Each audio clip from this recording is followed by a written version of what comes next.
Vamos a comenzar la clase de hematofisiología, la primera sesión que se refiere básicamente a hemoglobina, eritrocito, hierro y B12 y ácido fólico.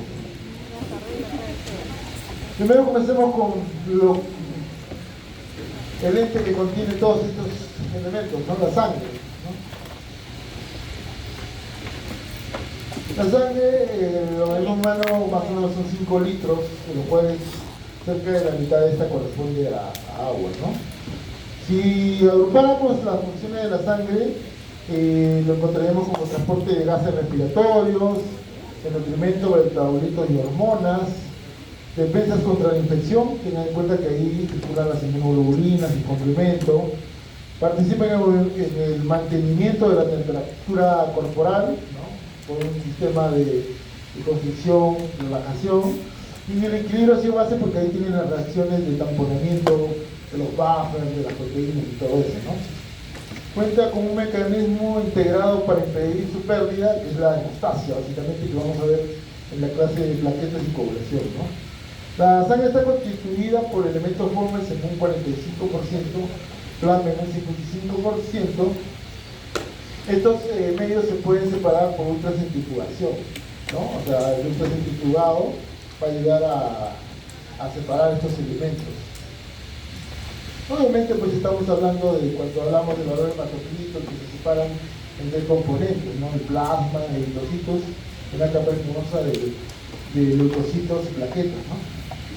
Los valores normales que van a encontrar ustedes varía de cada laboratorio en general, pero se puede decir que son tanto en varones como mujeres en los eritrocitos más o menos 5,5 millones más o menos 1, y en mujeres 4,8 millones más o menos 1, leucocitos entre 4.000 a 11.000, ¿no? Y este es el control glucositario normal, ¿no? En general, y el diferencial en neutrófilos entre 3.000 a 6.000, que son el 50 a 70%, eosinófilos de 150 a 300, el 1 al 4%, basófilos 0 a 100, 0,1%, linfocitos 1.500 a 4.000, 20 a 40, monocitos 300 a 600, 2 a 6%, y plaquetas en el orden de 200.000 a 150.000, aunque como le digo, depende de cada laboratorio, ¿no? Hay laboratorios que consideren desde 150.000, ¿no? Y solamente hasta 450.000 el valor. El plasma contiene innumerables sustancias en solución, entre las cuales las proteínas plasmáticas son un componente importante. Hay proteínas las proteínas para la coagulación, pero hay plasma que no tiene proteínas para la coagulación, y eso se llama suero, ¿no? Es un plasma sin proteínas de la coagulación y tienen una concentración mayor de serotonina producto de la degradación plaquetaria, ¿no? Las plaquetas son las que contienen la serotonina. Justamente eso lo vamos a ver en la clase de plaquetas y hemostasia, ¿no? Los constituyentes del plasma lo pueden ver ahí: electrolitos, que son el sodio, potasio, cloro y carbonato, proteínas como la albúmina, las globulinas y los aminoácidos, carbohidratos como la glucosa, lípidos, que son el colesterol, los ácidos grasos, minerales, el calcio, los fosfatos, enzimas, fosfatasa alcalina, amilasas, metabolitos como la bilirrubina, la urea, el ácido úrico y la creatinina, ¿no? Sedimentación eritrocitaria, que es la sangre a la que se le agrega un anticoagulante y se deja en reposo en un tubo vertical largo, ¿no? Los eritrocitos se van a sedimentar. En la parte superior del tubo se observa el plasma claro, ¿no? La velocidad a la cual se sedimenta se denomina velocidad de sedimentación globular, ¿no? Las características que determinan la BCG son las características del plasma, como el fibrinógeno, la globulina sérica, y específicamente características de eritrocitos, la concentración de hemoglobina corpuscular media, ¿no? Que es la concentración de hemoglobina, la concentración el promedio de la hemoglobina en un eritrocito, ¿no? Básicamente, yo creo que acá podemos hablar un poquito más de este punto, ¿no? Generalmente cuando hay un glóbulo rojo que tiene mayor cantidad de concentración de hemoglobina corpuscular media, demora más en sedimentar, ¿no? Entonces aquellos que tienen una normalidad o tienen bajo concentración de hemoglobina corpuscular medio, tienen a acelerar más bien el proceso de la velocidad de sedimentación globular, ¿no? Entonces ese básicamente lo podemos mencionar como un dato, aunque no está ahí, ¿no? Las proteínas plasmáticas son moléculas grandes de 50 a 300.000 Dalton, 50.000 a 300.000 Dalton. Casi todas las proteínas de plasma son glucoproteínas que contienen oligosacáridos, excepto la albúmina, ¿no? Recordad que las cadenas de oligosacáridos son responsables de estas propiedades de la proteína del plasma, ¿no? Como viscosidad, carga, desnaturalización y solubilidad, ¿no? Son 4 propiedades que tienen, ¿no?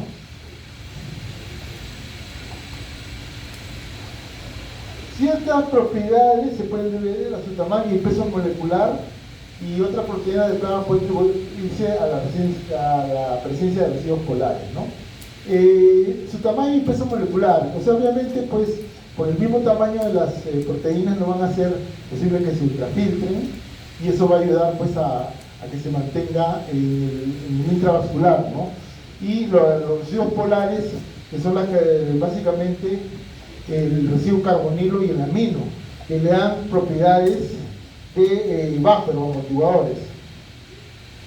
Dos funciones importantes: retener la presión líquida de la sangre dentro de los capilares y amortiguar los líquidos corporales. Y ahí el concepto que se acaba de mencionar, ¿no? ¿Por qué retiene la presión líquida de sangre dentro de los capilares?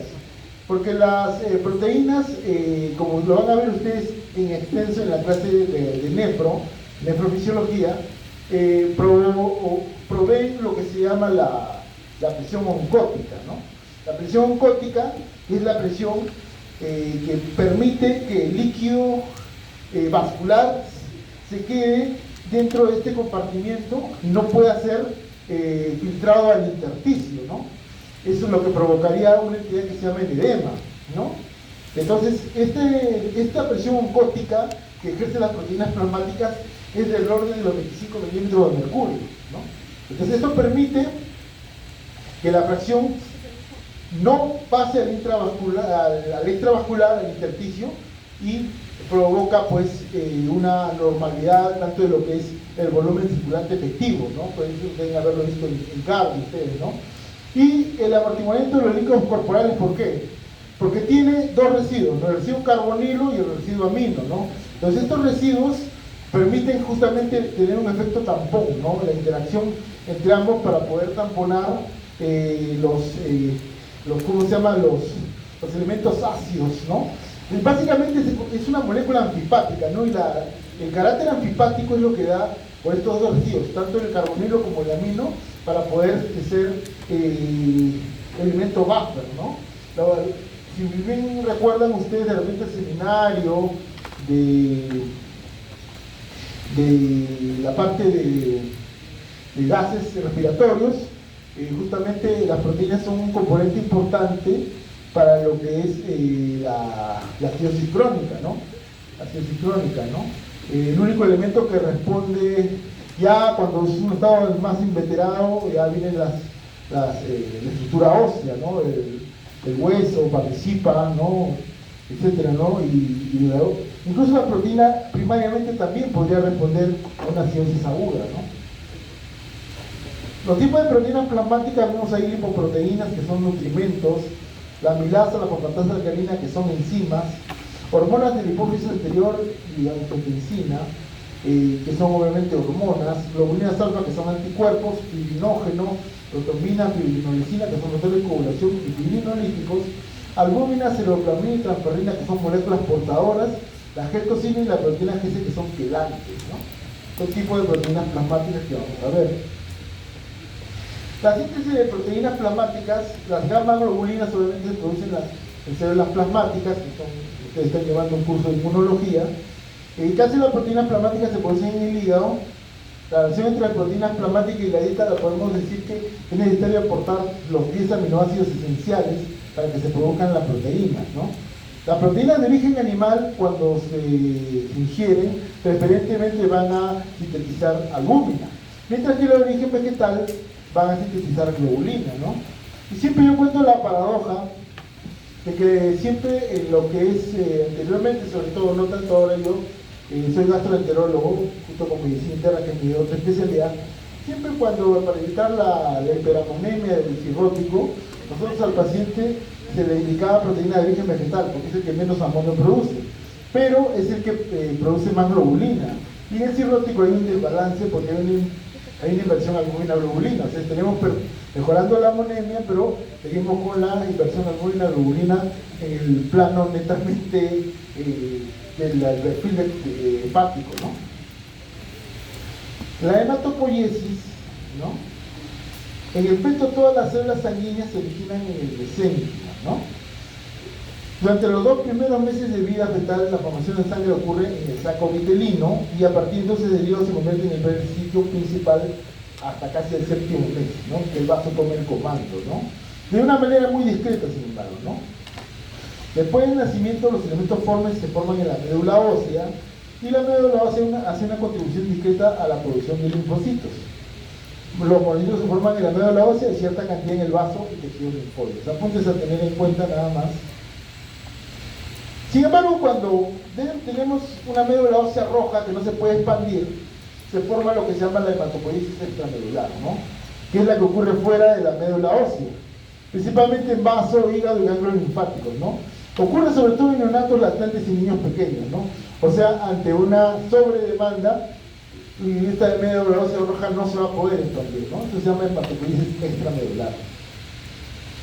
Cuando hablamos ya de la formación en sí, de los glóbulos rojos en general, los elementos formes de la sangre, tenemos que hablar de células troncales que son de 3 tipos, ¿no? La célula troncal pluripotencial, la troncal mieloide y la troncal linfoide. Pluripotencial es aquella célula troncal que tiene la capacidad de producir o sintetizar varias series, ¿no? Varias series como glóbulos rojos, plaquetas, etc. La troncal mieloide produce todas menos las células linfoides, o sea, produce los granulocitos, etc.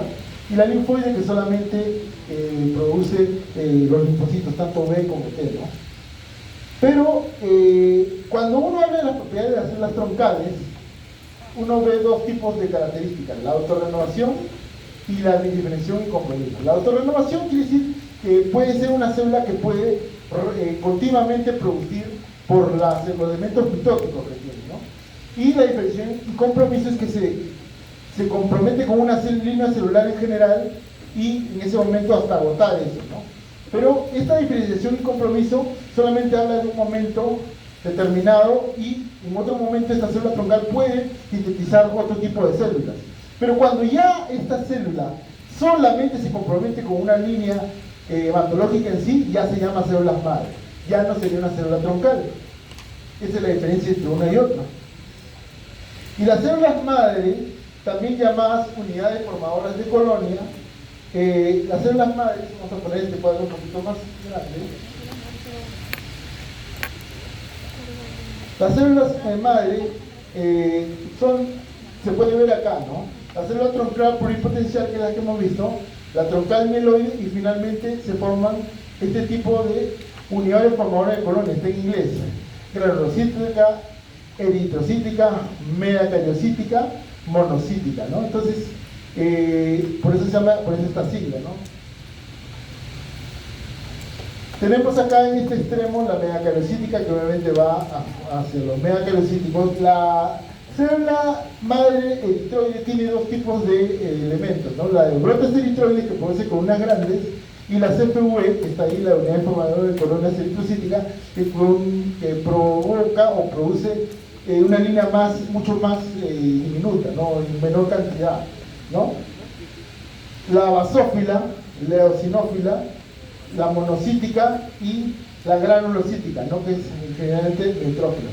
Y la troncal mieloide, que produce obviamente los linfocitos, ¿no?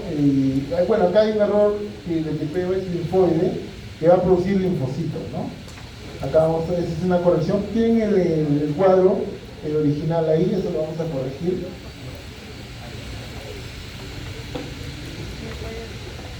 Pero cada una de estas células produce o sintetiza de acuerdo a que tenga un factor estimulante que permita justamente la producción de esos elementos formes, ¿no? De la sangre, ¿no? Entonces ahí tenemos un cuadro que habla de la célula madre no comprometida multipotente, vemos cómo se llama la interleuquina 1, interleuquina 6, interleuquina 3, interleuquina 11, los factores estimulantes de colonias, que es otra forma de llamar a los factores estimuladores de los elementos formes, ¿no? La granulocítica, la monocítica. Entonces, principalmente cuando hablamos de eritrocito, está acá, la EPO es la principal, la eritropoyetina, ¿no? Obviamente tenemos el factor estimulante de colonia común que vemos acá todos, ¿no? Pero la importante es la eritropoyetina, que es la que vamos a hablar, ¿no? De la parte de plaquetas tenemos la TPO, que está en la parte superior, la TPO, ¿no? También tenemos la interleuquina 6, ¿no? Cuando hablamos de las células blastos, los blastos, esta puede originar tanto a los macrófagos como a los neutrófilos, ¿no? Cada uno con su unidad de formadora de colonia, ¿no? Y finalmente tenemos acá a la que produce los eosinófilos, principalmente. Lo demás ya ustedes saben que es unidad de formadora de colonia. Nos interesa mucho las interleuquinas, ¿no? La interleuquina 5. Los basófilos tenemos a la interleuquina 4, interleuquina 3. Y cuando hablamos de linfocitos, vemos los equivalentes de la bursa, el timo, que producen B y T respectivamente, ¿no? Entonces, estos prácticamente los unidades de forma de colonia, granulocitos, monocíticos, granulocítricos, y principalmente tratar de diferenciar cuáles específicamente de cada una, ¿no? La eritropoyetina, la trombopoyetina y qué interleuquina está comprometida con una serie en general, ¿no? Cuando hablamos de eritropoiesis, acá en el cuadro que sigue debería seguir leucopoiesis y trombopoiesis. Lo hemos sacado para tomarlo en cuenta para las clases tanto de plaquetas como de inmunología. Acá lo que podemos hablar es que se dividen en proeritroblasto o pronormoblasto y normoblastos, ¿no? Hasta llegar al reticulocito y a los eritrocitos, ¿no? La eritropoyetina, como ven, está ahí graficada. El proeritroblasto es una célula grande, ¿no? Con muchos nucleolos, cromatina, ¿no? Se puede decir que los normoblastos o eritroblastos son de tres tipos: los tempranos, que es el basófilo; los intermedios, que es el policromatófilo; y los tardíos, que es el ortocromático. De esto, la característica importante es que hasta dónde viene la mitosis. La mitosis viene hasta el intermedio. Hasta el intermedio viene la mitosis. Y esta mitosis es máxima en este nivel. A este nivel es máxima, ¿no? Fundamentalmente, la hemoglobina también aparece en este nivel. Y la hemoglobina da una coloración, como dice, muy azul, intensa, violácea, grisácea, que es justamente lo que da la característica proeritomatófila a este nivel, ¿no? Los nucleolos, que hay en el proeritroblasto o pronormoblasto, desaparecen en el eritroblasto o normoblasto temprano. Acá desaparecen los nucleolos, ¿no? El núcleo se va tornando cada vez más pequeño, pignótico, ¿no? Y se destruye finalmente en el normoblasto o eritroblasto tardío, ¿no? Y ahí cesa la formación de cromatina, ¿no? O el RNA ribosomal.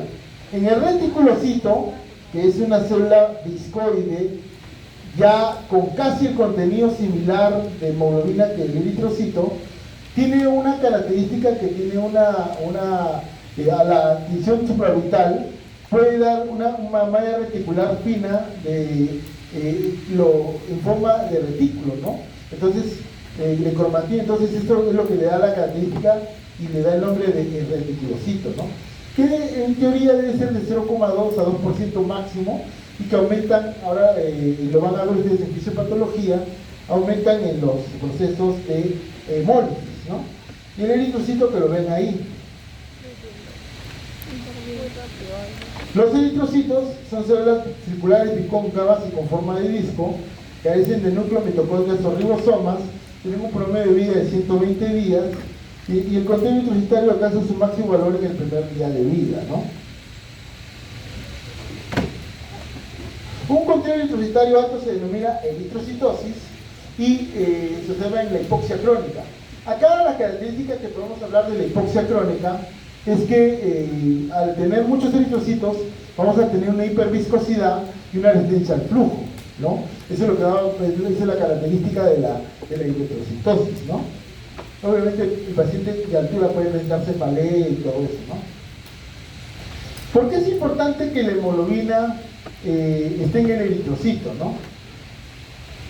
Porque va a impedir la degradación rápida y la eliminación de la hemoglobina, previene el incremento intenso de la viscosidad del plasma, porque obviamente ejercería poder de viscosidad al estar libre, y evita que se ejerza una presión oncótica alta a través del capilar, ¿no?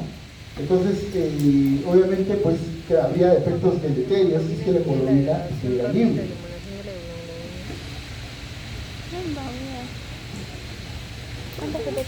Es importante que el eritrocito tenga una conformación bicóncava que provee una superficie de volumen alto, que va a permitir ¿cómo se llama? El intercambio eritrocitario y todo eso. Se forma con facilidad su paso por la circulación. Términos importantes a tener en cuenta: poliquicilocitosis y anisocitosis, variación de la configuración y variación del tamaño, ¿no? En cada uno de estos.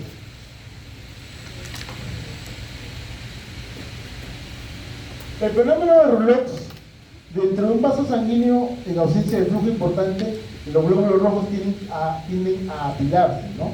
Tienden a apilarse, formar como una pila de monedas. Es un fenómeno reversible. Las proteínas del plasma interactúan con las proteínas del eritrocito para provocar este fenómeno de Rouleaux, y la albúmina y globulina en condiciones mayores que las normales pueden provocar esto, ¿no? Generalmente también lo puede provocar el fibrinógeno, ojo. No solamente las proteínas. Y acá comienza ya un poquito la parte más interesante de la clase: cromicidad, ¿no? Hasta ahorita ha sido todo parte superficial, que ustedes lo deben haber visto, pero ya acá comienza lo más interesante, ¿no? Cromicidad. ¿Qué es la cromicidad? Primero que todo, señores, graben de acá, esta cosa de acá: concentración de hemoglobina corpuscular media. Y no lo graben para la clase, grábenlo para la vida. Como siempre, como les he dicho a mis alumnos de seminario, es un error palmario, vergonzoso, criminal, ver a médicos que piensan que la cromía se refiere a la HCl. Y lo van a ver, ¿no? Dicen: ¡ah, hipercromía! Tiene hemoglobina corpuscular media alta. No, obviamente, y yo he visto incluso en historias clínicas poner anemia microcítica. Al señor que está durmiendo le pueden pasar la voz. Aquí está, sí, tú el de lentes. ¿Tienes sueño? No, ¿por qué estás echado? Estás solo por amor. Ya, entonces, la concentración de hemoglobina corpuscular media es lo que refleja la cromía. ¿Ya? La cromía. Es importante que la cromía se refiere a una intensidad, se refiere a ¿cómo se llama? Venía de la playa. La hipercromía se refiere a la intensidad de la periferia, la intensidad con una palidez central. Y yo les digo esto porque no les voy a mentir, que yo lo he puesto en el examen y la gente cae. Pongo esa característica y dicen: ¡ah, está describiendo una hipocromía! ¡Fan! Y caen todos. Cuando la característica es que el centro del glóbulo rojo sea pálido. Eso es lo que interesa.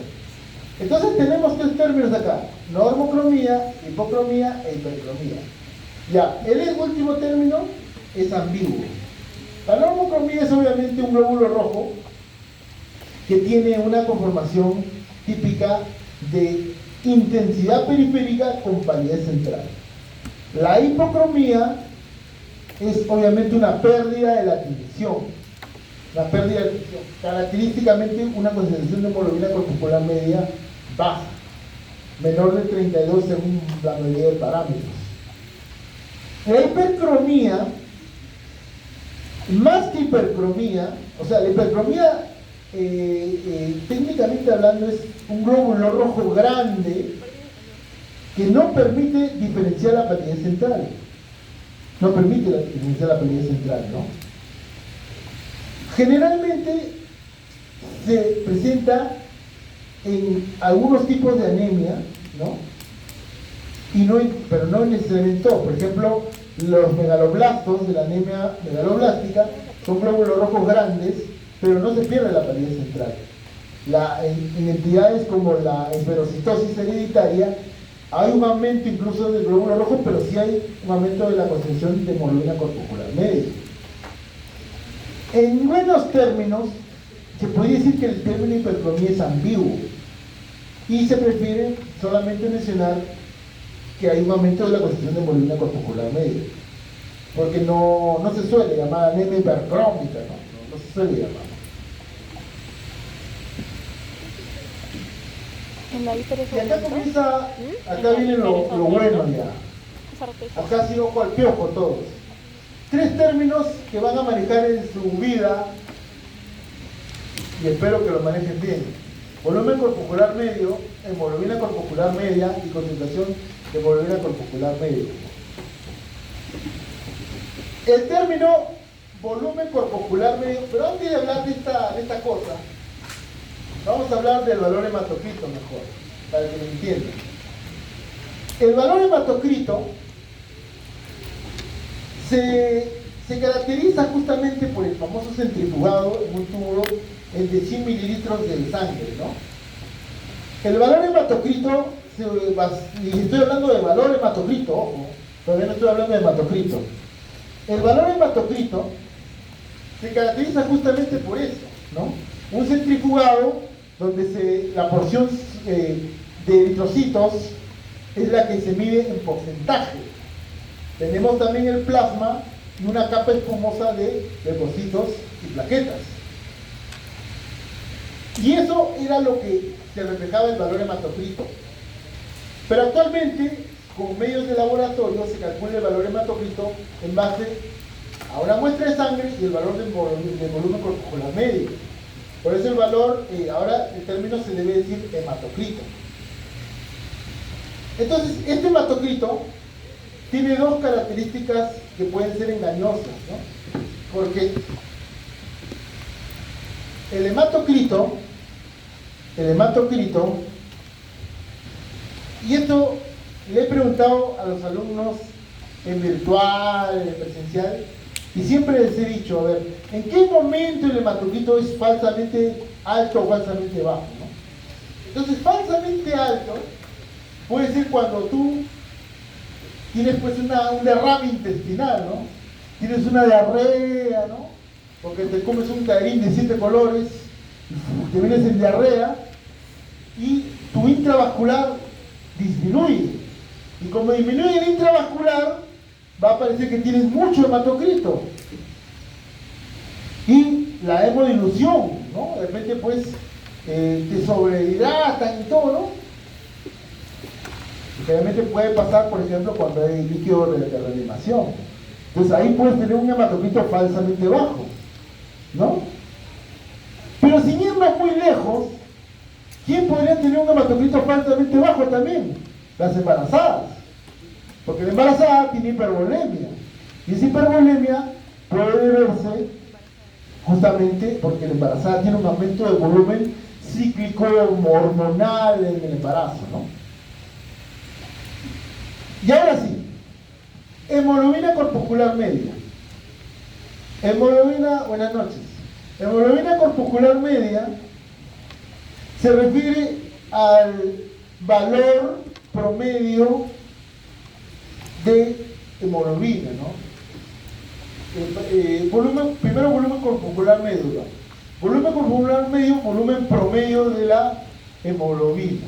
Hemoglobina corpuscular medio, valor promedio de la hemoglobina, y concentración de hemoglobina corpuscular medio, valor promedio de la masa, ¿no? Entonces, volumen, masa, concentración media de la hemoglobina, ¿no? Como su nombre dice. Esas son las 3 diferenciales. El volumen corpuscular medio se calcula, tienen una relación, ¿no? HCM, HCM y BCM, algo así es la relación, ¿no? Básicamente, el volumen corporal medio tiene un valor más o menos de 85 más menos 8. 85, ¿no? Más menos 8. Y ahorita lo vamos a sacar. ¿Cómo sale este valor? Sobre el recuento eritrocitario.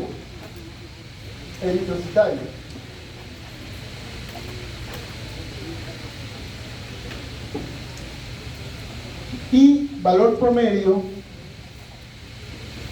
de hematocrito. Hematocrito sobre el recuento eritrocitario. En la hemoglobina corporal media sale la cantidad de hemoglobina sobre el recuento eritrocitario.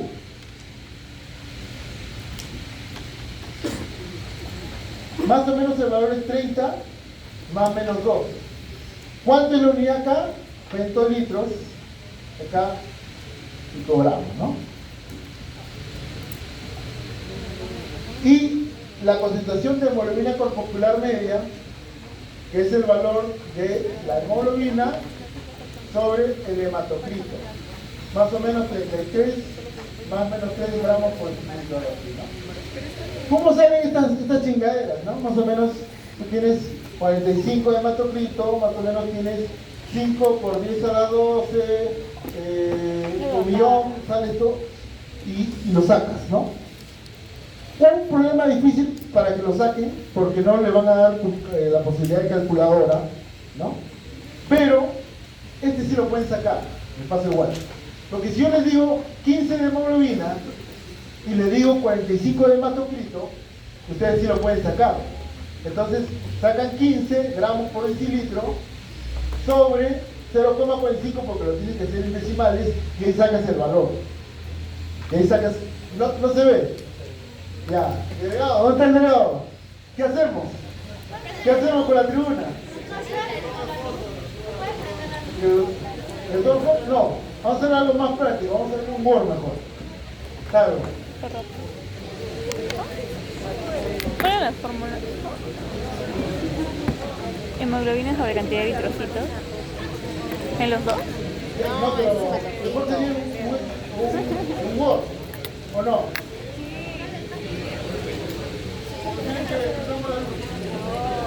¿Prendamos la luz o Word? Ya.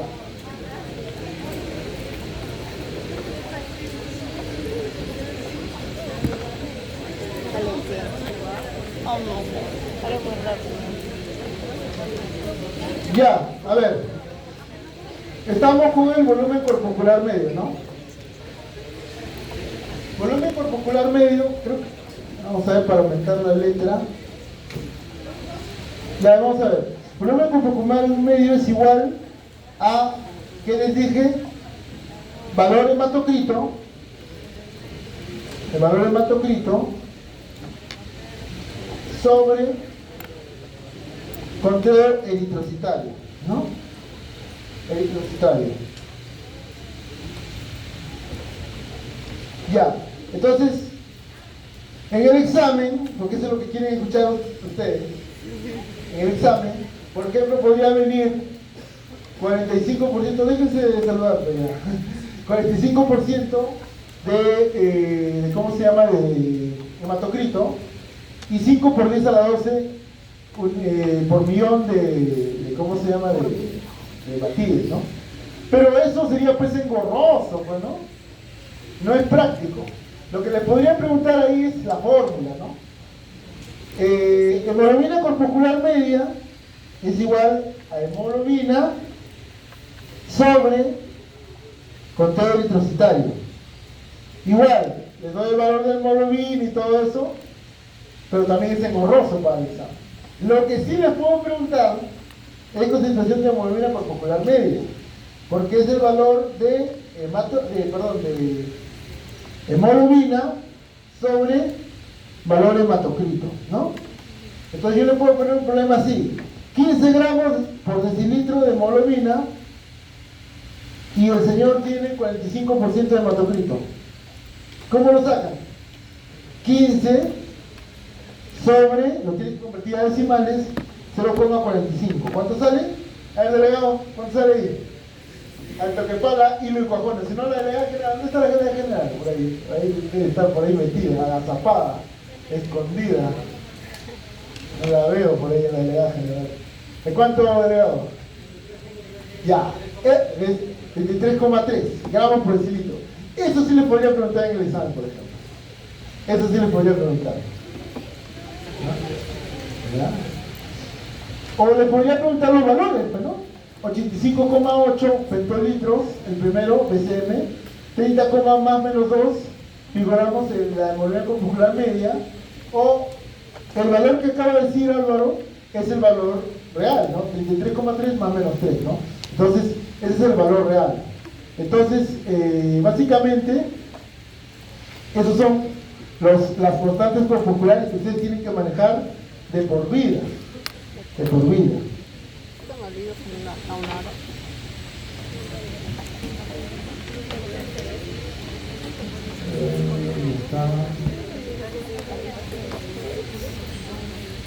Ya. Nuevos conceptos que estoy agregando a la clase. El concepto de amplitud y distribución eritrocitaria. Amplitud y distribución eritrocitaria, que es un concepto, la clase que ustedes antes, que todavía tienen el aula virtual, creo, ¿no? Es una clase que se quedó grabada desde la prepandemia. Obviamente el mundo ha girado muchas veces y, ¿cómo se llama? Se ven conceptos con la complejidad de cada caso clínico, ¿no? Yo para agregar este término, que lo pensé mucho tiempo, yo les voy a contar una anécdota, que se la conté a los alumnos de fisiopatología. Era un paciente, yo soy gastroenterólogo del Hospital Castilla del Seguro, era un paciente que tenía una indicación de una colonoscopia izquierda, que lo había dejado la gastroenteróloga de tercero, la locadora que tenemos, bueno, que teníamos, ya no está. Y, ¿cómo se llama? La paciente era una mujer de 48 años, porque está viva, ahora le voy a contar la historia bien, y esta paciente tenía una anemia leve, ¿no? Una anemia de 9,5, ¿no? O sea, leve, contra leve, ¿no? Entonces, todavía la señora, a pesar de eso, menstruaba, ¿no? Entonces el que me lo dice, pues una pérdida ginecológica, ¿no? A pesar de que está en edad de menopausia, ¿no? Pero me llamó la atención que, sin embargo, a pesar de eso, más o menos la experiencia que uno tiene con los sangrados ginecológicos que se pueden confundir con los digestivos, no era mucha la anemia, pues, ¿no? Y lo que sí me llamó la atención es que tenía una amplitud de distribución eritrocitaria en 22. 22, ¿no? Entonces, y constantes corpusculares normales. Entonces yo dije, no, ¿sabes qué? Te completo la colona, una colona completa mejor, ¿no? No una izquierda. La suerte de esta paciente es que esta paciente llegó a que yo le haga el procedimiento, pero llegó muy tarde. Yo le iba a hacer una colona izquierda que iba a estar sucia porque solamente le prepararon con enemas. Yo le dije, no, ya llegaste tarde, se acabó, no, ya. La cité para una nueva consulta y eso digamos que fue lo que le salvó la vida. Y yo no le hice la colona, o sea, su tardanza valió para que lo viera lo que le habían indicado que no era lo correcto, y le convertí la colona y le encontré una neoplasia de colon descendente. Solamente por el miserable concepto de amplitud de distribución eritrocitaria. Solamente por ese concepto. Que es principalmente, que viene a ser el cambio de la variación de la desviación estándar del tamaño del glóbulo rojo. O sea, amplitud de distribución eritrocitaria es como decir la expresión estadística, ustedes que son epidemiólogos en potencia, de la lisocitosis. O sea, viene a ser la desviación estándar por sobre el volumen corpuscular medio por 100. ¿Cuál es su valor? Entre 10 a 15%, 11 a 15% según algunos otros autores, ¿no? Entonces es un concepto importante, ¿no? Ustedes pueden ver en la línea superior ¿cuál es el valor? Este frotis normal, perfectamente normal, con una amplitud de distribución eritrocitaria, cachete, linda, preciosa. Mientras que acá lo ven uno grande, uno deforme, otro normal, otro chico, otro más chico. Entonces tiene una variación importante de la amplitud de distribución eritrocitaria, ¿no? Entonces, como les digo, ese es el inglés, ¿no? Entonces viene a ser la fórmula, una fórmula estadística, la desviación, la frecuencia o la desviación estándar sobre el BCM por 100. Ese es el valor, así se saca, ¿no? Entonces, este es un concepto que tienen que manejar, ¿no? Que no estaba en las clases anteriores.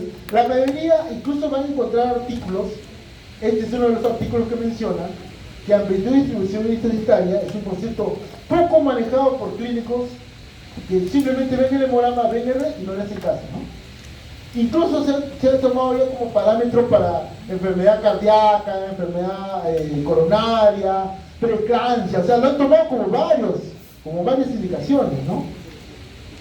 Otro concepto que tienen que tener en cuenta, y no me van a dejar mentir mis alumnos que los invité a la clase de fisiopatología el día viernes, es este señor de acá, el índice de reticulocitos. Otro que también tienen que conocer y que no está en sus diapositivas colgadas en el aula virtual. El índice de reticulocitos, y también cuento todo, o sea, yo para introducir estos temas que no estaban antes, es porque yo he visto pues la importancia en vivo, ejerciendo la profesión. Era una paciente que tenía pues una anemia normocítica, ¿no? Y esta paciente lo vio también la gastrolocadora y dijo: doctor, es una anemia plástica. Le digo: ¿cómo hace una anemia plástica? ¿Has visto el índice de producción de glucositos? ¿Has visto eso? Entonces, ¿por qué? Porque te llega una endoscopía, ¿no? Pues una anemia plástica de la vida, pues no justifica una endoscopía. Pero si tú tenías un índice de producción eritrocitaria que lo catalogaba como una anemia o inadecuado, porque tienes los valores como dice ahí, hiporregenerativo y regenerativo. Si es un hiporregenerativo, te atraco, ya, se acabó, murió la flor. Ya, es una anemia, ¿no?, aplásica. Pero si era un regenerativo, no, se está respondiendo a algo. Mira la pequeña distribución eritrocitaria, dependiendo si es o no, puede ser una toxicidad medular, bien por enfermedades hematológicas, bien por neoplasias extrahematológicas, entre ellas tubo digestivo. O si es una adenormal, pero teniendo en cuenta los leucoritroblastos de sangre periférica, puede ser que de repente sea una deficiencia incipiente de B12, ácido fólico o fierro. Justifica la endoscopía. O sea, solamente con estos conceptos básicos, primariosos, y será que me llamen en clase, básicos, que los deberías de manejar como en la sopa cuando estés en la cancha. Los deberías manejar. O sea, tú debes ser capaz de distinguir si tu médula o la médula de tu paciente regenera o no. Entonces, ¿cómo se calcula este señor? Por el porcentaje de reticulocitos por el hematocrito del paciente sobre el hematocrito ideal. Así lo catalogas tú. Si tienes un valor menor de 2, es una médula hiporregenerativa, y si es mayor de 2, es regenerativo, ¿no? Es otro concepto que tienen que manejar. Obviamente yo a ustedes no les voy a poner casos clínicos, pero sí les puedo poner esto como problema. Como problema lo puedo poner, ¿no? Y ahí sí pueden tener dificultades. El metabolismo del eritrocito tiene actividad metabólica baja y consume muy poco oxígeno. Sus requerimientos se cubren por medio de la glucólisis y el 90% se lleva a cabo a través de la vía metabólica de Epstein-Meyerhoff. ¿Cuál es la diferencia con esta vía, no? Que se puentea de acá, ¿no? Se puentea la sinasa del fosfoliserato y se forma el 2,3-difosfoliserato, ¿no?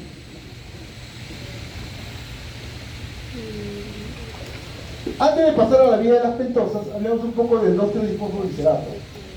Porque el 2,3-difosfoliserato, lo saben mis alumnos que han ido a la clase de fisiopato, es uno de los elementos fisiopatológicos que hay tanto en anemia ferropénica como en anemia perniciosa, por ejemplo. ¿Qué es el 2,3-hipoglicerato? El 2,3-hipoglicerato es un producto que se ubica en el centro de la molécula de la hemoglobina y dificulta la afinidad al oxígeno. Entonces, ustedes razonen, en estados hipóxicos se produce el 2,3-hipoglicerato. ¿Quién interfiere con esto? La acidosis. La acidosis interfiere con la formación de 2,3-hipoglicerato. Mientras que la hipoxia sí favorece la formación de 2,3-hipoglicerato. Pero también hay hormonas como la hormona de crecimiento, la hormona de tiroideo y las catecolaminas que también favorecen la formación de 2,3-hipoglicerato, ¿no? Entonces, es un elemento importante también que tienen que tener en cuenta. Porque es un elemento fisiopatogénico de lo que van a ver a futuro. La vía de las pentosas produce nicotinamida, dinocrótico, fosfato hidrogenado y hidrogeniones y se requieren para la reducción del glutato, ¿no? O sea, ¿qué pasa acá? Bueno, ustedes no recibieron el seminario antiguo que era de radicales libres, que se quedó en la prepandemia. El primer seminario antes que ustedes vieran la luz en la Facultad de Medicina era un video vejestorio, geróntico, que hablaba de radicales libres, hablaba del anón superóxido, ¿no? Entonces la hemoglobina es susceptible de oxidación por superóxidos. Y este glutatión reducido es el que lo protege de la oxidación, ¿no? Lo protege de la oxidación a los grupos sulfidrilos de la oxidación por superóxidos. También se requiere para mantener la fragilidad del tejido, ¿no? Esto básicamente es lo que podemos hablar de la vía de las pentosas y su utilidad. Sobre el recambio eritrocitario, los eritrocitos se producen en la médula ósea. Las células precursoras ya no son los proeritroblastos, eritroblastos tempranos, intermedios y tardíos, y los reticulocitos. La producción de los eritrocitos está regulada por la eritropoietina. La eritropoietina es una glucoproteína que se secreta sobre todo por el riñón en un 85%, el hígado en un 15%. ¿Y en qué parte del riñón se produce? En la porción interna de la corteza y la región externa de la médula, justo por fuera de la membrana basal de los túbulos.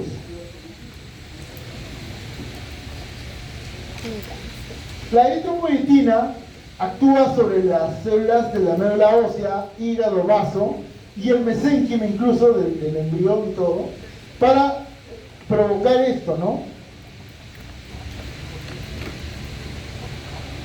Proliferación de las células madre comprometidas, divulgación de las células madre eritropoieticas en proeritroblastos, síntesis de la hemoglobina al incrementar la producción de globulina y potenciar la sintetasa del ALA, liberación de los eritrocitos a partir de la médula ósea.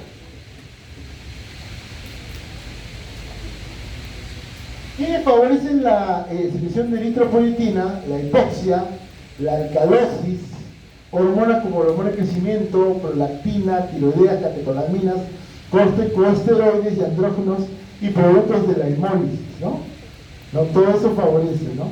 Sobre todo lo van a ver mucho en grandes alturas la hipoxia, ¿no?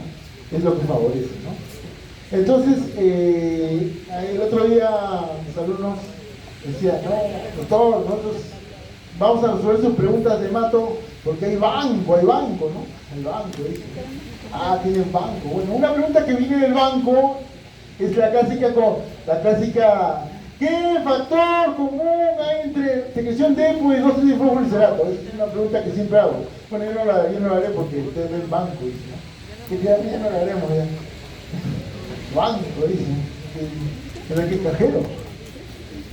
Los requerimientos nutricionales de la eritropoietina son el ácido fólico, vitamina B12 y hierro, ¿no?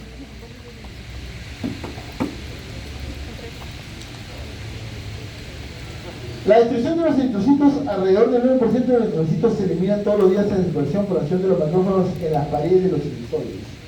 Antes de tocar, porque esto lo repito en una diapositiva más adelante, cuando hablo de hemoglobina, quiero ver si le pongo variante de hemoglobina síntesis, y ya. Todavía hay, en degradación de la hemoglobina mejor lo vamos a hablar. Ahí vamos a hablarlo. Ya. Ahora viene lo que es hemoglobina. La hemoglobina es una proteína de unión al oxígeno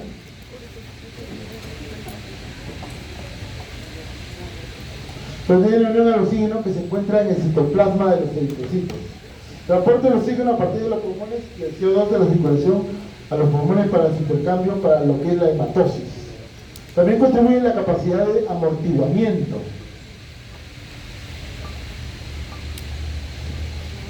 La estructura de la hemoglobina la pueden ver ahí, ¿no?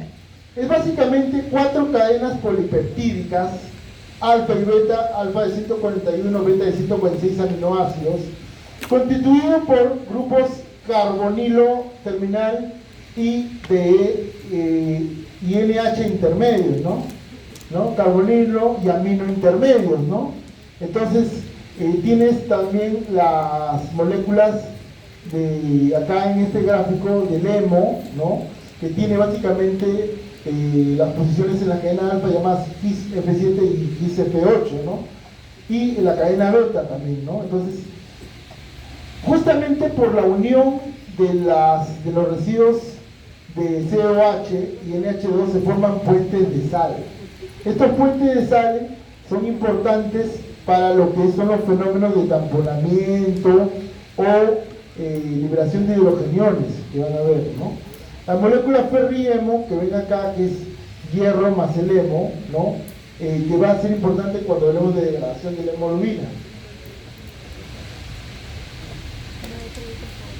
Variante de la hemoglobina A, que constituye el 95% de la hemoglobina del adulto, está formada por 2 cadenas alfa, el 141 y 2 cadenas, ya lo mencioné. La hemoglobina fetal, afinidad mayor por el oxígeno, más resistente a la desnaturalización por la alcasis, y desaparece en los lactantes normales a los 6 meses, ¿no? Variante de la hemoglobina, la A2 se encuentra en condiciones bajas, 20% en condiciones normales. La hemoglobina de Bar se encuentra en el feto en condiciones bajas. Gober 1, Gober 2 y Portland, variantes embrionales, ¿no? Esto siempre se pregunta en exámenes, dado que ustedes quieren el banco, ¿no? ¿Cómo es la síntesis de hemoglobina, no?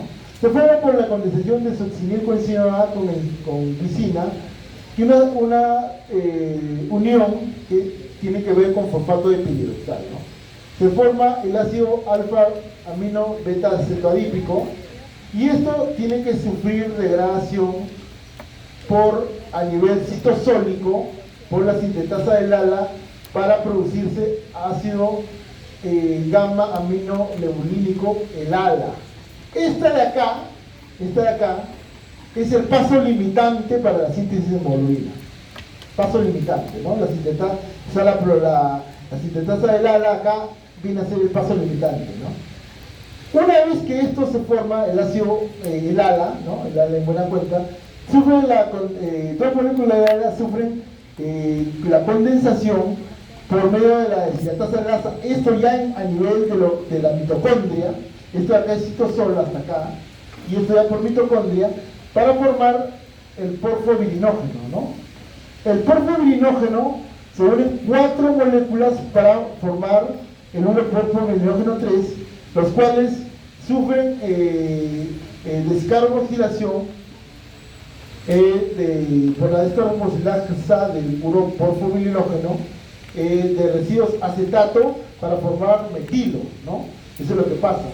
Y se forma la molécula del porfobirinógeno 3. Esta vuelve a entrar a la mitocondria por la oxidasa del porfobirinógeno, el cual sufre o hace descarboxilación y acetilación de los 2 grupos acetato para formar vinilo, ¿no? Descarboxilación de 2 grupos acetato para formar vinilo.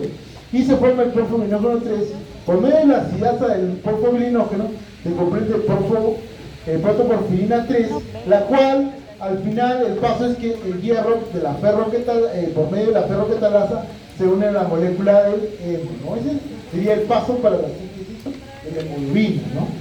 Obviamente, pues, cuando se hable solo de fisiopatología, solamente nos va a interesar esta última parte, ¿no? Pero ahora es importante que conozcan todo lo demás. Y esta es otra clásica o clásico de la clase de primera, ¿no? La clase primera. Las reacciones de la hemoglobina, no son todas estas de acá, ¿no? La oxigenación. La oxigenación viene a ser la unión del oxígeno a la hemoglobina, ¿no? El oxígeno a la hemoglobina se une y desplaza el plano molecular del hierro, ¿no? En su sentido de que ese desplazamiento provoca ruptura de los enlaces de sal, ¿no? Se mueve en el plano molecular del hemo cuando se une el oxígeno, y eso hace que se libere un hidrogenión. Por eso la hemoglobina oxigenada tiene una mala capacidad de amortiguamiento.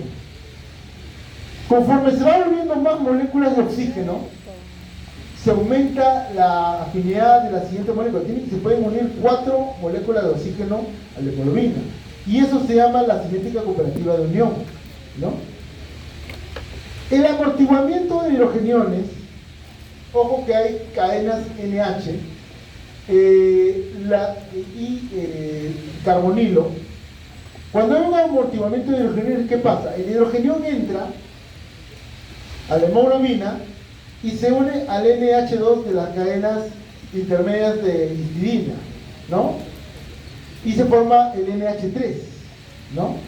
Y esta unión forma un enlace de sal fuerte que no permite la unión del oxígeno a la hemoglobina. Forma un enlace fuerte. Cuando hablamos de efecto buffer, prácticamente estaríamos hablando de hidrogeniones y carbaminohemoglobina. La carbaminohemoglobina no es otra cosa del efecto que es de la hemoglobina al CO2. Entonces la hemoglobina se une al NH2 alfa de la cadena valina de los residuos intermedios de tanto el alfa y el beta, ¿no? Y libera de esta manera, forma carbamato y forma un hidrogenión que se encarga de tamponarlo en el NH3 de la cadena intermedia. ¿Ya? Ojo al piojo. Entonces, esa es una pregunta también, lo que le encanta a Banco, ¿no? ¿Qué reacción de la hemoglobina forma carbamato? Ya, carbaminohemoglobina, ¿no? Lo que le gusta al Banco, ¿no? Entonces, esa también es una pregunta que debe estar en Banco. Entonces, esa es la tingencia. Y acá, obviamente, ustedes lo han recibido ¿cómo se llama? En Neumo. Me imagino que sabrán cómo se llama el efecto que acabo de mencionar, ¿no? Bohr, efecto Bohr. La reacción con el 2,3-difosforohidrato creo que ya lo mencionamos, ¿no? Pero lo podemos mencionar nuevamente. El 2,3-difosforohidrato justo se une al medio de la cadena de hemoglobina. Entonces vamos a retroceder para que vean dónde está este señor. Ahí está, al medio, miren. Ahí está. Entonces se une al medio y se dan cuenta que los enlaces de sal de las cadenas de los NH3 de la cadena de valina, de lisina y de histidina forman enlaces de sal con el 2,3-difosforohidrato. Valina, histidina y lisina, no los tres, forman enlaces de sal. Entonces este enlace de sal hace que no se pueda unir el oxígeno a la hemoglobina y desplaza la curva sigmoidea de la hemoglobina a la derecha, ¿no? A la derecha. Miren, van 4, perdón, solamente y los demás no dejan que la hemoglobina se una, ¿no? La carboxihemoglobina, creo que en Nemo también lo han visto, es la unión al CO, ¿no? Al monóxido. La referencia que yo tengo es 200 veces más potente, no sé cuánto les habrá hecho el doctor Casanova, y obviamente esto impide pues la unión de la ¿cómo se llama? Al oxígeno, ¿no? La metahemoglobina, acá se escucha su parlamento. La metahemoglobina es obviamente, lo que yo mencioné hace un rato, de la oxidación de la hemoglobina, ¿no? La metahemoglobina es la oxidación del hierro ferroso en férrico y se forma la metahemoglobina. La metahemoglobina que tiene que ver justamente por la oxidación por superóxidos. Entonces la glutatión que es la que juega un papel acá, la que vimos hace un momento, la oxidasa de glutatión. Entonces, cuando no está este antioxidante, se forma la methemoglobina. Obviamente, no se puede pegar el oxígeno. Y la glucosilación, mejor dicho, el oxígeno que está ahí se queda, pero obviamente con hierro férrico. Y la glucosilación de la hemoglobina quiere decir el ingreso de la glucosa a la hemoglobina por vía no enzimática. Y esto obviamente se utiliza como un control metabólico para la diabetes, que debe estar alrededor del 5% y te mide más o menos entre 60 a 80 días precedentes del control metabólico de la glucosa, ¿no? Obviamente, pues, el clásico ejemplo, ¿no?, que se dice que aquel paciente que se aplica su insulina, todo, ¿no?, y para engañar al endocrinólogo, pero la hemoglobina glicosilada no lo va a engañar, ¿no? Esa sería, digamos, una relación que sí permite oxigenación de la hemoglobina, ¿no?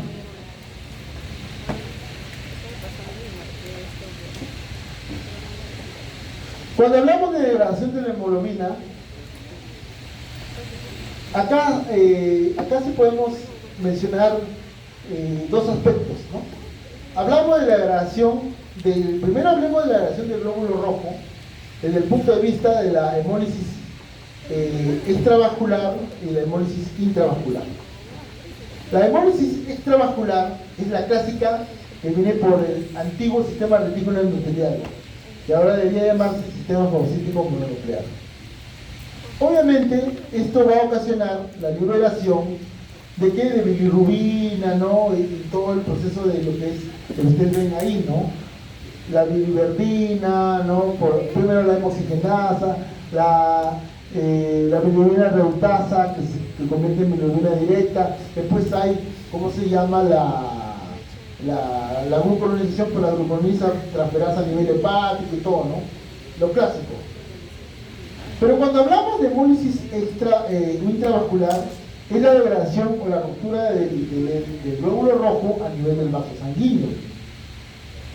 Y ahí juega mucho, eso se llama hemoglobinemia, o sea, la hemoglobina en sí. Lo que va a pasar ahí es lo que está en el cuadro, más o menos, bueno, este cuadro no solamente refleja lo que es hemólisis extravascular. En la intravascular, ojo al piojo, porque yo puedo preguntar a pesar de que no esté ahí, como les comentaba a los de mi grupo, la hemoglobina se degrada por medio de la destrucción del glóbulo rojo a nivel del vaso sanguíneo, sea por válvulas protésicas, sepsis, coagulación, y la hemoglobina como tal es captada por una molécula que se llama la aptoglobina. Y esta aptoglobina lo que va a hacer es saturarse de la hemoglobina y en un momento ya no va a alcanzar su capacidad. O sea, cuando hay una disminución de la capacidad de la aptoglobina, estamos hablando de una hemólisis de tipo intravascular. Cuando eso ocurre, la hemopexina toma el control. Ya, yo voy a agarrar la hemoglobina que queda, ¿no? Pero en un momento también sufre saturación y se agota la hemopexina, otro valor de referencia, la hemopexina. Entonces la hemopexina, ya, ¿qué hacemos? Ya, la molécula PRIEMO que vieron ustedes en la estructura de la hemoglobina, es una molécula que puede ir circulando, ¿no? Circulando. Y esta hemopexina lo puede captar la albúmina que está ahí, ¿no? Que es una proteína plasmática. Y se forma la meta-albúmina. Entonces la meta-albuminemia es otro parámetro de una destrucción de tipo intravascular, ¿no? Cuando ya finalmente ya sigue circulando la hemoglobina libre, cuando ya no hay quien lo tenga, ¿a dónde se va? Se va a las células tubulares. Y en las aguas tubulares es eliminada por la orina. Dependiendo de la característica, si es una orina alcalina, puede dar un color rosa. Y si es ácida, puede dar un color café, ¿no? Entonces miren la ruta muy más compleja que es la parte intravascular. Y ojo al piojo, que veo que nadie está grabando, eso puedo preguntar en el examen. Y eso no está en la diapositiva.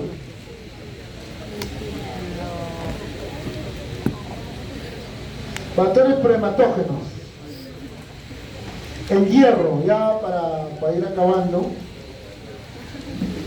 ¿En qué número está? ¿60 y qué? ¿O 50? No veo. Según yo, 55. Importante señalar que el equilibrio del hierro solo se puede lograr mediante el control de su absorción y no por la manipulación de su excreción.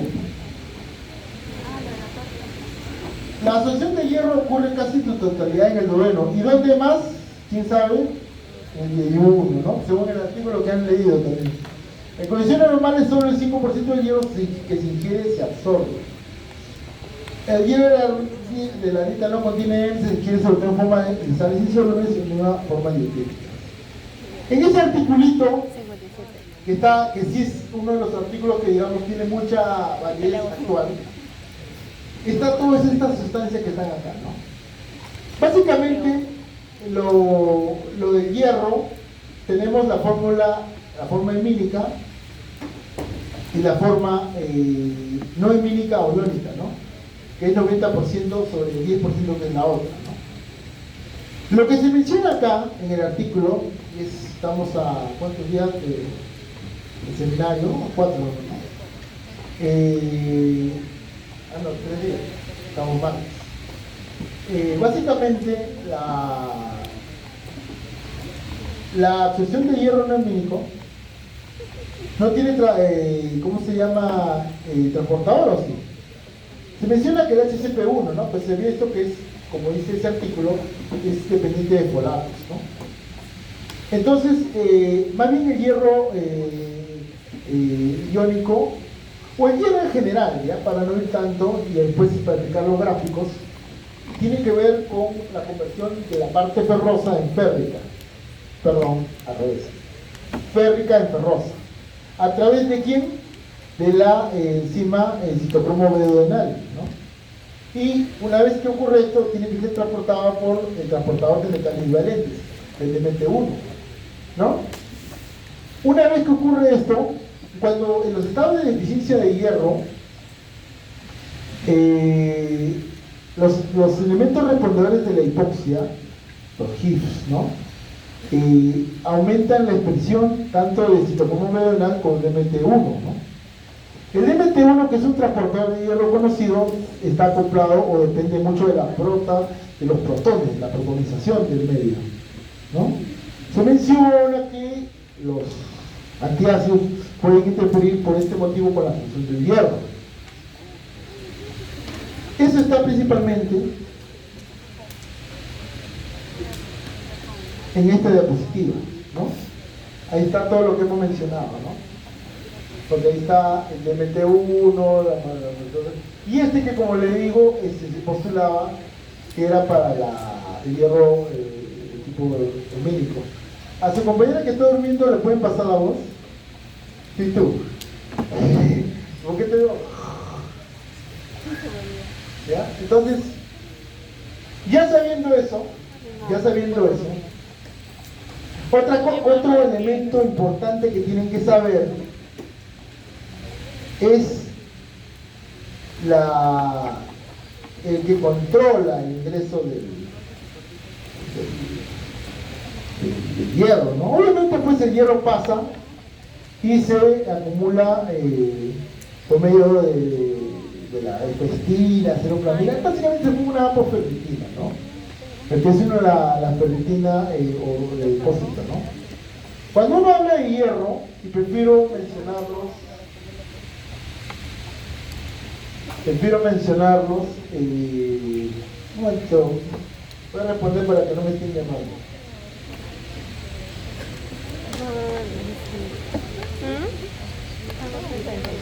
¿Qué? Nada, ya.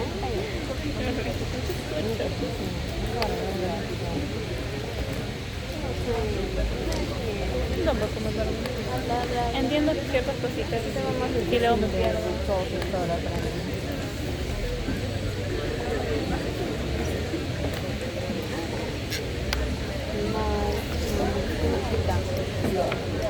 Bueno, sigamos. Básicamente cuando ustedes les salen del panel de perfil de hierro, le van a mencionar el hierro sérico, le van a mencionar la ferritina, que es la proteína de almacenamiento del hierro, la transferrina, que es la proteína de transporte, y le van a mencionar la saturación de transferrina, que es obviamente la saturación de la transferrina en estado de deficiencia, ¿no? Por eso que uno ve acá, ¿no? El concepto que ya desde hace un tiempo se tiene es de la ferroportina con la hexidina, ¿no?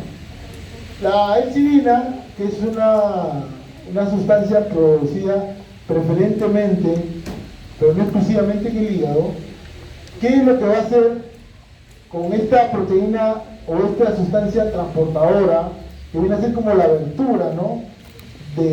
Para exportar el hierro? Lo va a internalizar, lo va a ubiquitinizar, fosforilar y finalmente por degradación isosómica, ¿no? Entonces la hexidina, que es un ferrostato, tiene un control preferente sobre o un sensor del hierro, ¿no? Señor delegado, creo que como se están retirando algunos, creo que ya la clase de este rato se acabó. ¿O podemos seguir? ¿Seguimos? Bueno, como ya veo que ya la tribuna está ahí a ver, seguimos. Todavía queda. Ya, digamos. Ya. Entonces, esta molécula es un controlador del hierro, ¿no? Y se eleva en estados inflamatorios, por ejemplo, y en estados de sobrecarga, ¿no? Y es una baja presión cuando hay deficiencia, ¿no? Porque se necesita exportar.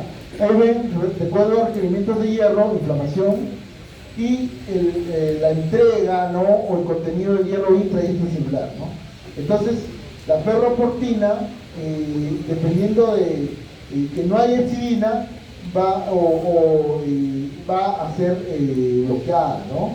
Y con hexidina con hexidina se bloquea la exportación del hierro, y sin hexidina hay una exportación de hierro facilitada, ¿no? O sea, dependiendo justamente de que esté o no esté esta hexidina, es la que se va a regular el hierro, ¿no? Ahorita de repente el concepto me puede parecer muy simplista, ¿no? Pero cuando vean la parte de anemia de enfermedades crónicas en fisiopatía, van a ver la importancia de la hexidina como un elemento patogénico en la llamada anemia de enfermedades crónicas, ¿no? Entonces, este concepto lo tienen que manejar bien, ¿no? Esto ya lo conversamos. El ciclo de hierro, brevemente.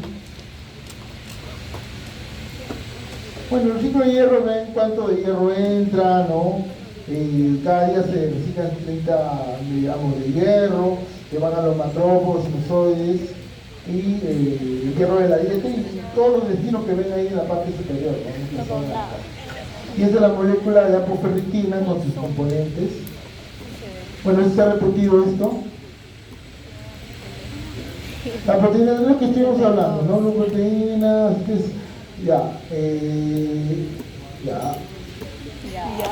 la transferrina, que entrega el hierro a los electrolitos, y es lo que estuvimos hablando. Acá el concepto que podemos agregar, la hidropoiesis, el número de electrones alcanza su máximo en homologazos intermedios, que es lo mismo que estuvimos hablando, ¿no? Acá lo que podemos mencionar es el receptor soluble de transferrina. Como le mencioné a los señores de fisiopatología, uno puede tener una variación del perfil de hierro dependiendo de digamos, la entrega que haya, ¿no? Tú puedes tener incluso una anemia ferropénica, pero puedes tener incluso alteración de un control de perfil de hierro normal. Tú puedes tener un control de perfil de hierro normal. Entonces, esto va a determinar que tú tengas una necesidad de buscar otro elemento diagnóstico. Y ahí hablamos del receptor soluble de transferrina. El receptor soluble de transferrina se sobreexpresa cuando hay estado de deficiencia, ¿no? O sea, agregaríamos un elemento más: ferritina, transferrina, saturación de transferrina, y hierro cénico y receptor soluble de transferrina, ¿no? Que sería otro elemento para apoyar, pero obviamente se toma como un estado de referencial, ¿no? Porque no se suele pedir en los laboratorios, ¿no? Ya para acabar, ácido fólico, que es un ácido llamado también terohidroglutámico, formado por la PA, el PA-aminobenzoico, la glutamina, ¿no? Generalmente en lo que es, se puede encontrar como un conjugado poliglutamato o un pentaglutamino si hablamos de hígado de carnes. Fosfatos monoglutamínicos es lo que finalmente se va a absorber, y tetrahidrofolato, ¿no? Cuando uno habla de la parte del ácido fólico, el ácido fólico, el que está acá arriba, es el que se toma por medio farmacológico cuando uno da metotrexato, ¿no? Entonces, acá lo tienen. Generalmente la reductasa del folato va a convertir el folato en monoglutámicos. Finalmente la forma activa es la 5-metil tetrahidrofolato y se va a convertir por la hidrofolato reductasa en dihidrofolato, y por la misma enzima de hidrofolato reductasa en tetrahidrofolato, que es la forma activa junto con las 5-metil o metilente tetrahidrofolato, que es lo que vamos a ver ahora en lo que es trampa de metilos. La metil tetrahidrofolato reductasa se convierte en la forma activa, que es la 5-metil tetrahidrofolato, que es la que pasa a la circulación, ¿no? Fuente de ácido fólico, para que lo lean nada más: vitamina B12, también llamada cobalamina. La sintetiza la bacteria y ciertos hongos, ¿no? Los vegetales no lo pueden producir salvo que estén contaminados, ¿no? En el colon se produce, pero obviamente no va a ser absorbido. ¿Por qué? Porque se absorbe pues en el ilio, ¿no? No puede haber una peristalsis retrógrada, perdón. En el humano se obtienen la cobalamina a través de carne, leche, hígado, y la preparación comercial es la cianocobalamina, ¿no? O hidroxicobalamina también, si quieren. La absorción de la vitamina B12 básicamente tiene mucha importancia ahora. La B12 se absorbe, y acá, antes de este señor, está a nivel salival la aptocorrina o proteína R, que es la que se acompaña a la B12 por todo el estómago. El factor intrínseco secretado por las células paletarias oxínticas tiene que ver, obviamente, porque para su secreción y activación hay un pH entre 1 y 1,3, ¿no? Entonces, acompaña a la aptocorrina y vitamina B12, y llegan al medio duodenal, donde está la papila duodenal y el páncreas, y la B12 tiene que separarse de la aptocorrina por proteína R, dependiendo de la concentración de bicarbonato y pH, a 7, o sea, es un pH ya más pancreático, ya no tan ácido, sino más alcalino. Y por las proteasas pancreáticas, entre las proteasas pancreáticas asparticas y tripsina principalmente, la vitamina B12 finalmente se puede unir al factor intrínseco porque ya se separó de la aptocorrina. Entonces se persigue, y a nivel de por un transportador de cubilina, ¿no? Básicamente acá se habla de dos tipos de transportadores, ¿no? El acoplado a pH neutro y el acoplado a protones, ¿no? Se habla de dos tipos de transportadores, ¿no? Igual que en lo que es ácido fólico, ¿no? Básicamente ácido fólico, para mencionarles, lo que es el transportador de ácido fólico puede ser saturable fácilmente, ¿no? Pero se menciona que este transportador permite, cuando ya es saturable, pasar por medios pasivos, ¿no? Puede ser que ustedes han visto en la gráfica. A nivel ileal, el ácido fólico se va a absorber y se va a unir a la transcobalamina 2, finalmente se une y se almacena en el hígado, ¿no? Por transcobalamina 1, y a nivel hepático sufre una circulación enterohepática, ¿no? Acá ven la vesícula biliar, y nuevamente suele salir en la bilis y vuelve a ser absorbido, ¿no? Vuelve a ser absorbido, ¿no? Acá por eso menciona la circulación portal, ¿no? Entonces, cuando uno habla, por ejemplo, de estado de deficiencia, que no es ahorita su tema, uno puede hablar de una gastrectomía, una deficiencia trófica, una deficiencia pancreática, sobrecrecimiento bacteriano, lesión iliar, etc., ¿no? Esto para que tengan en cuenta en esta diapositiva.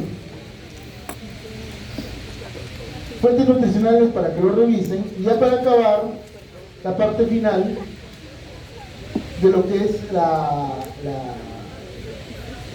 ¿cómo se llama? La vitamina B12 y ácido fólico y su implicación. Básicamente, lo que interesa acá es ADN o DNA. El aporte de un metil a la morfosfato de urina para convertirse en morfosfato de timina y formar ADN, ¿no? Como ven, el dihidrofolato se convierte en tetrahidrofolato por la reductasa del folato, ¿no? Entonces, el metiltetrahidrofolato puede ser atrapado en metiltetrahidrofolato por la trampa de metilos. Principalmente el tetrahidrofolato hace que serina se convierta en lisina al aportar un ácido metilado y se queda almacenado acá. Y en todo este trayecto se convierte pues en el ADN. Lo interesante de acá es que para liberar esta trampa de folato se necesita la vitamina B12. Vitamina B12, señores, tiene dos formas activas: la metilcobalamina y la desoxadenosilcobalamina. Entonces, la vitamina B12 permite sacar el metiltetrahidrofolato de la trampa de metil, o sea, la vitamina B12 toma el residuo metil y el tetrahidrofolato se convierte en el proceso, ¿no? Esta metiltetrahidrofolato, esta metilcobalamina, perdón, va a dar su residuo metilado a la homocisteína. Por medio de la metionina sintasa se convierte en metionina y finalmente en la S-adenosylmetionina, que es el SAM, ¿no? Finalmente se menciona que esta es la que tiene mucha participación en lo que es la mielinización de los nervios. Se ha visto que, sin embargo, tiene un efectos supresores. Por favor, después de su tertulia, básicamente tiene efectos supresores sobre el factor de necrosis tumoral. Y ese factor de necrosis tumoral, cuando no está suprimido por el SAM, tiene efectos mielinolíticos, ¿no? Altera la administración de los nervios. Y el otro es la desoxadenosilcobalamina, que es la que permite la conversión del metilmalonicoenzima A en succinilcoenzima A, ¿no?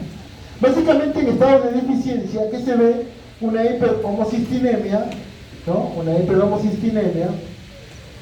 En el otro lado, como no se convierte el metilmalonicoenzima A en succinilcoenzima A, podemos tener aciduria metilmalónica, ¿no?